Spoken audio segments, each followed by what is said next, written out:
baseline drops, it's a vibes MC, no skank in the breeze.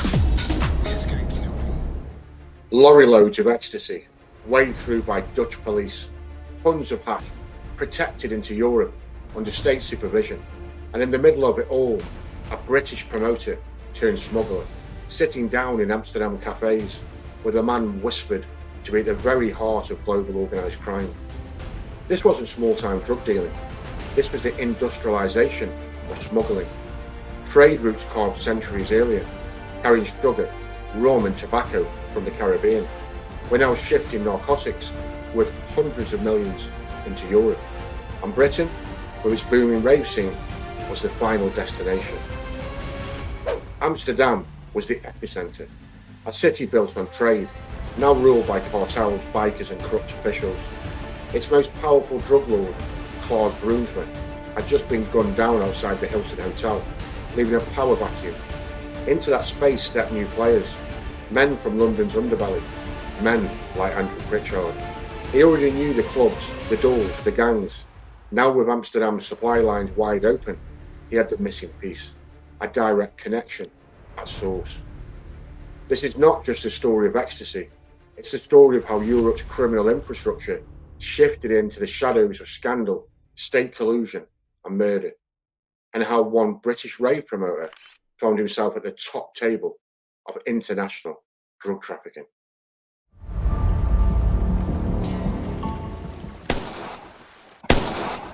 Klaus Broomsma, the Tall One, Holland's most infamous crime lord, gunned down outside the Hilton Hotel in Amsterdam, shot dead by a former cop turned enforcer, Martin Hoogland. His murder was no shock to those who knew him. By the end, Broomsma was consumed by a raging coke habit and spiralling paranoia. He had long been a man of extreme violence. From prison, he ordered the killing of his own enforcer, champion kickboxer Andrew Pritchard. Broomsma had discovered his bodyguard had faked the death of a man he was paid to execute. The man had pled for his life and paid Pritchard to fake his death instead, promising never to return to Amsterdam. The man did not keep his word, which sealed the kickboxer's fate. Pritchard's end was horrific. Lured to a safe house, he was beaten unconscious by 6 men wielding baseball bats, then dragged to a deserted warehouse. Witnesses later claimed he came to, only to suffer a barbaric ordeal. His manhood was cut off, his legs sawn through while he was still allegedly alive. Finally, his body was stuffed into a steel drum, filled with cement and dumped in the river. A more cruel and painful death is hard to imagine. Yet, despite this descent into drug-fueled paranoia, Broomsma had once stood at the very top of Amsterdam's underworld, alongside his business partner, Thea Moer, daughter of the legendary female Dutch crime queen, Blonde Griet. He dominated the drug trade throughout the 1980s. Vast shipments of ganja kept Amsterdam's coffee shops supplied, feeding a consumer base that made fortunes. By the end of the decade, his empire was worth tens of millions. He had a network of corrupt officials in his pocket, men who greased the wheels of his smuggling machine.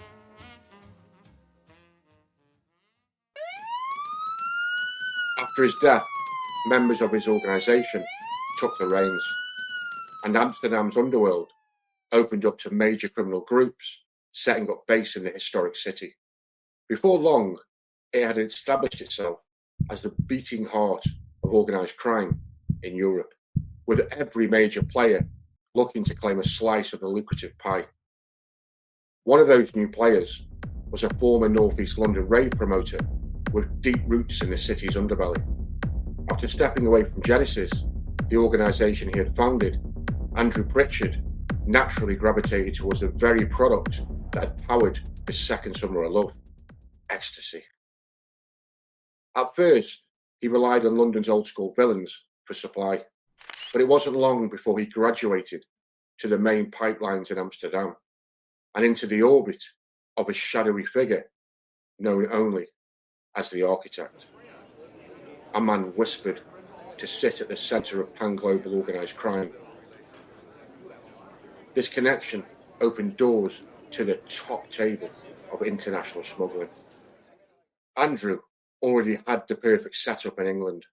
He knew the clubs, the security firms, and the gangs that controlled London's nightlife.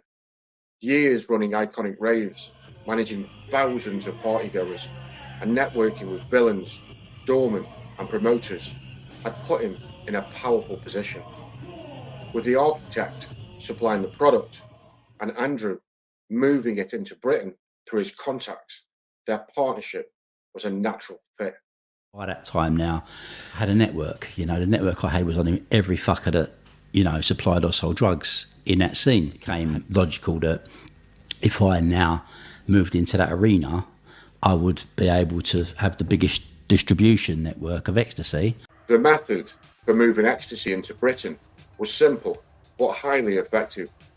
Curtain-side lorries stacked with cartons of apples bound for London's Covent Garden fruit and fresh flower market became the perfect cover. Each crate weighed around 18 kilos. The bottom trays of apples were quietly swapped out for packages of pills. The weight carefully balanced so nothing looked out of place. Once inside the market, barra boys on the payroll uploaded the marked boxes into storage. A friendly trader would place a legitimate order, and the barra boys would make sure the dirty boxes were slipped onto a pallet with straight fruit. From there, the product would be delivered to the slaughter. The leftover apples and other fruit given away to the homeless in Cardboard City. Demand for ecstasy in Britain was immense.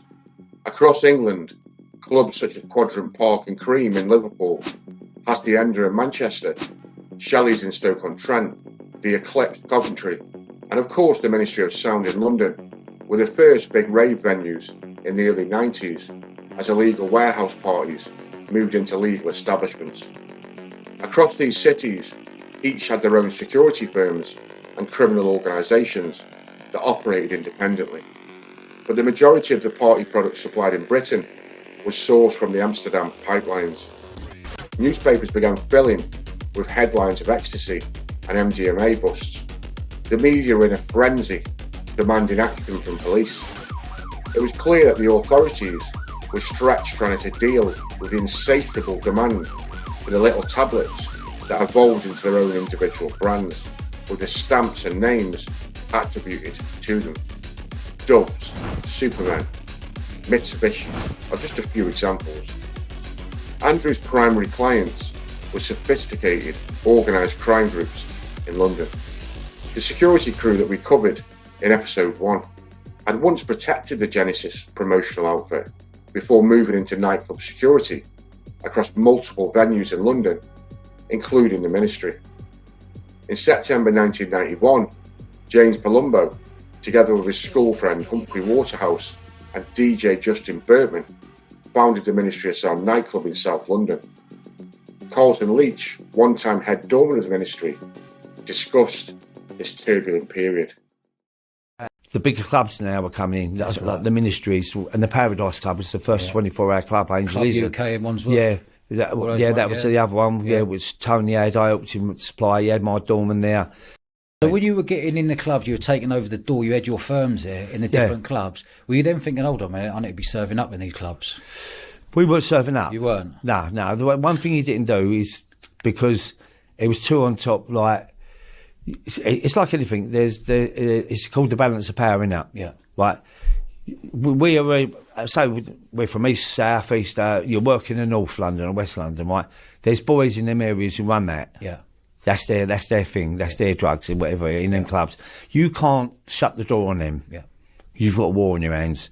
It's big money. And so what you do, You know they are. You carry on. You take over a club that's got its dealers, and you get pulled into one side and say, right, these are our dealers by the promoters or the management. And it was allowed. It was basically turn a blind eye. Yeah. You let them do, but it's got to be good stuff, obviously. Yeah. If we're unhappy and we want other rival dealers, you throw them out. Yeah. And you get a drink for looking after it. It's extra money. 1991 had marked a turning point for the most powerful police unit in Dutch history. The IRT was designed to penetrate the highest levels of organised crime by pooling top detectives from Amsterdam, Utrecht, Haarlem and Schiphol. Their mission: infiltrate the networks feeding Europe's drugs pipeline. They had extraordinary powers not afforded to normal police units. They could open containers at ports without the usual permissions and investigate into suspects' personal affairs without the usual legal process. But the IRT's chosen strategy would become one of the biggest Dutch scandals in legal history. They called it the Delta Method, named after the Delta Group, a criminal organisation that rose in the wake of Brunsma's murder. The plan by the IRT to smash the Delta crime group was to use a criminal informant to infiltrate them and in exchange allow controlled deliveries of drugs to flow through Dutch ports. Primarily, huge shipments of hash and ecstasy. The theory was simple. Once inside, the IRT could map the empire and arrest the senior figures at the top. But it didn't go that way. One of Brunsma's old allies, Mink Koch, spotted the informant for what he was. Instead of killing him, Koch turned him into a double agent, feeding false intelligence to the police, whilst continuing shipments under their protection. For years, the IRT believed they were closing in. In reality, they were being manipulated. They even helped set up front companies and warehouses, convinced they were tightening the net. Instead, they were actively enabling one of Europe's most powerful drug empires to allow multi-million-pound shipments into Amsterdam, distributed throughout Europe, including Britain. Ministers resigned, the IRT was disbanded in disgrace, and not a single key figure was ever convicted.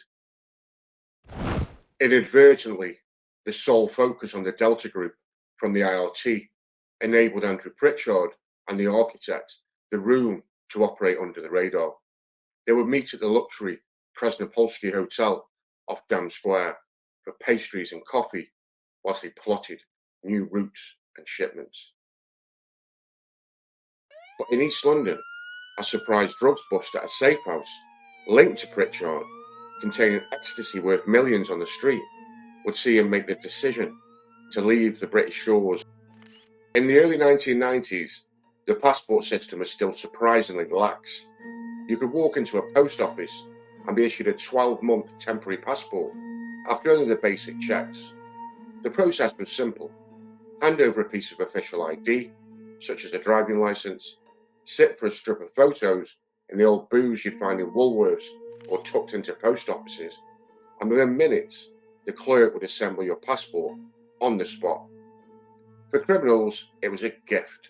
At that time, UK driving licences carried no photographs.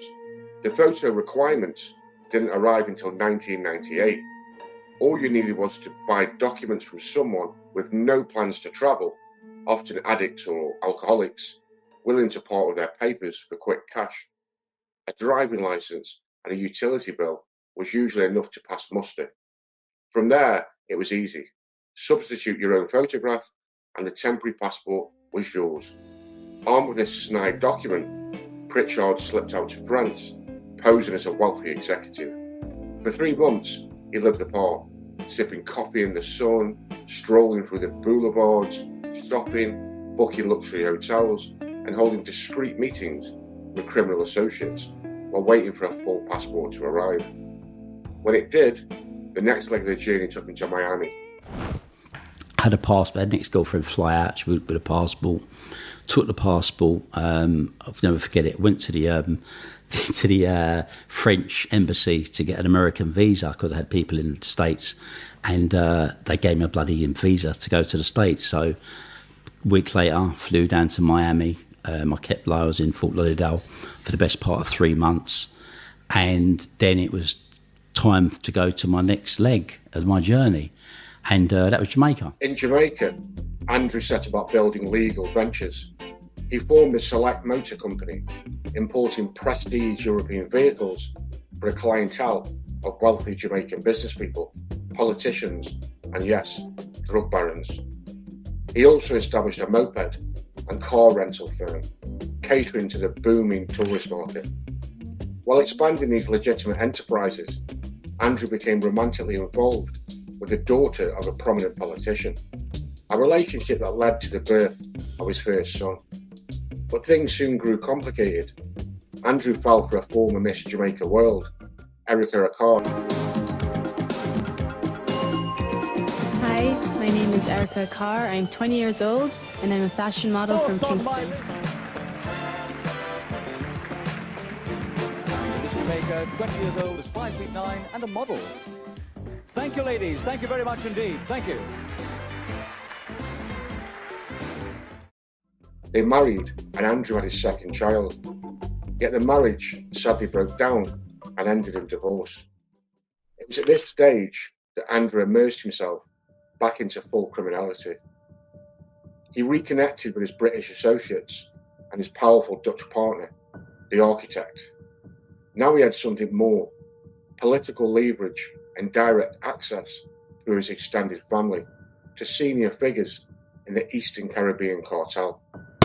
It gave him the perfect launchpad to establish vast smuggling networks stretching from Jamaica to Amsterdam and beyond. Andrew also understood something that traditional British villains didn't. Caucasian outsiders from Britain or the US were treated with suspicion in the Caribbean, often assumed to be DEA or law enforcement plants. That paranoia kept them at arm's length.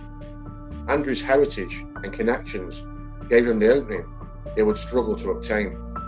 He bridged that gap by organising huge shipments of Jamaican ganja sourced directly from legendary farming regions like Orange Hill in the Grill and the red dirt fields of St. Elizabeth.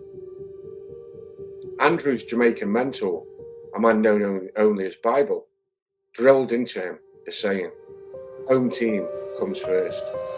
By paying and looking after the farmers on the ground, Andrew secured an abundance of supply and, more importantly, trust. By this time, strains like lamb's bread and pearl had overtaken the old Sensimilia.